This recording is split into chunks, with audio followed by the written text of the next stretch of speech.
If you look beyond Kay Drye's accomplishments in civil rights, support of the arts, fair housing, and public schools, you will find her remarkable work in protecting the environment over many decades, the reason for this special award.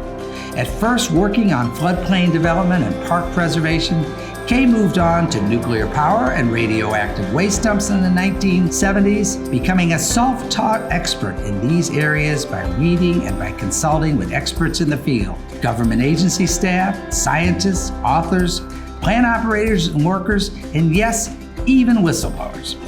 Kay started speaking publicly about nuclear power and nuclear waste at a meeting of a Missouri State Subcommittee in 1974, coincidentally on the day that Karen Silkwood died. Kay has always been especially concerned about the risks from radiation that nuclear workers face and the risks to the public from release of radioactive waste during the daily operation of nuclear power plants. She has testified at many hearings, organized citizens, lobbied elected officials, and educated the media. Her fact-checking has been scrupulous. One of Kay's favorite books, Rosé's Thesaurus, gets frequent use. Over the years, Kay has served as the nuclear conscience of MCE, as well as the nurturer of Citizens Against Radioactive Waste Transport and Just Moms STL, among other groups.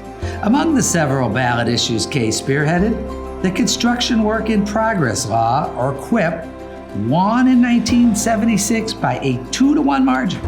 Missouri became one of the first states in the nation to prevent utilities from charging ratepayers for new power plant construction before the plants were producing electricity. Kay led a successful campaign against the construction of a permanent radioactive waste disposal bunker at the St. Louis airport. Thanks to Kay's efforts and the work of local citizens group that she supported, most of the radioactive waste in the St. Louis area has been cleaned up, except for those at the Westlake landfill in Bridgeton, and that work has recently begun.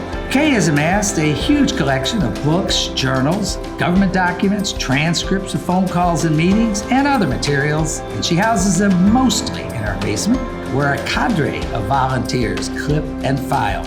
Many of her documents have been sent to the Western Historical Manuscripts Collection at the University of Missouri-St. Louis, where they are available for research. Her files are scrupulously indexed using a system that is both intricate and commonsensible, sometimes lightened by humorous subject headings such as bad guys.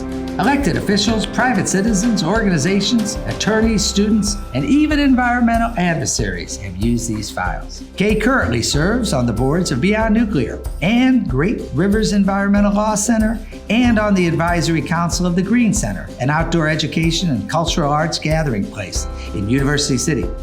In 1992, Kay convened a national symposium here regarding the unsolved nuclear waste disposal problem. She is the author of many pamphlets and fact sheets. Besides being a relentless activist herself, Kay created new activists. She maintains a large file of contacts, and when the need arises, she summons people to pick a topic and use her files to write statements. For many, it is their first public speaking appearance, but Kay gives them the confidence and the tools they need to overcome that fear. If your name appears in her file box, you may be honored on your birthday with a serenade on a violin that has not been tuned in years. Consider yourself lucky to be a friend of such a great hero who truly deserves this Lifetime Achievement Award. Turning away from a business career, Leo Drye took his new career as a tree farmer seriously and humorously. The message on his office answering machine was, "I'm out planting a forest. Please leave your name and number and I'll try to get back to you before it matures." Leo Drye is exceptionally deserving of MCE's Lifetime Achievement Award. At various times, he was founder, president, vice president, board member, and even petition carrier. In the very first issue of The Alert in 1970, Leo wrote, "When the majority demands that this planet be kept habitable, the powerful will respond." To help fulfill this prediction, he was not only a founder of MCE, but a founder and supporter of the St. Louis Open Space Council, the Missouri Parks Association, the Missouri Forest Industries Committee, the Missouri Nature Conservancy, the LAD Foundation, and the International Center for Tropical Ecology, now the Whitney R. Harris World Ecology Center. Starting in 1951, Leo started acquiring land in the Ozarks, holdings eventually growing to almost 160,000 acres over 6 counties. That's the equivalent of 160,000 football fields, and earned him the designation of Missouri's largest private landowner. He operated a forestry business that was financially and environmentally successful, using single-tree, uneven-age harvesting as opposed to clear-cutting. Leo's forests became a model for sustainable forest management. His methods maintained the health of watersheds and improved the soil. During his life, Leo helped to establish conservation policies for both state and federal governments, including the creation of Wild Rivers legislation and the Ozark National Scenic Riverways.